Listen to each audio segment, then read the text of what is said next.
ডিগবৈ পাৱৈত নিশা ভয়ংকৰ পথ দুৰ্ঘটনাত দুজনৰ মৃত্যু। মৃত্যু হোৱা লোক দুজন ডিগবৈ মিলন নগৰৰ নিবাসী শান্তনু দেৱনাথ আৰু মৃদুল দেৱনাথ। এখন হোণ্ডাই i10 গাড়ীৰে মাৰ্ঘেৰিটাৰ পৰা ডিগবৈ দিশলৈ আহি থাকোঁতেই নিয়ন্ত্ৰণ হেৰুৱাই পথৰ কাষৰ দোকানত খুন্দা মাৰে, ফলত দুয়োজনৰে মৃত্যু হয়।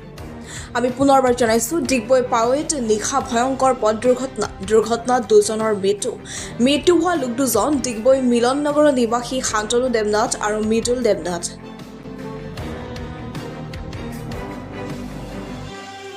এখন হোণ্ডাই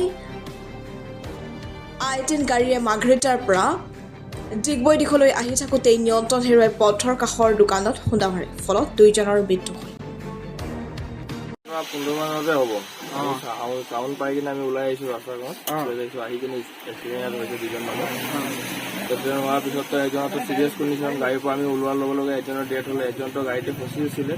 তাৰপিছত ওলোৱাৰ পিছত সেইজনৰ পুলিচক প্ৰশাসনক ফোন কৰা হ'ল।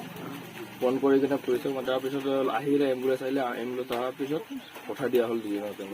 দুইজন তেতিয়া অৱস্থা বেয়া আছিলে? দুজনৰ অৱস্থা বেয়া আছে তেতিয়া।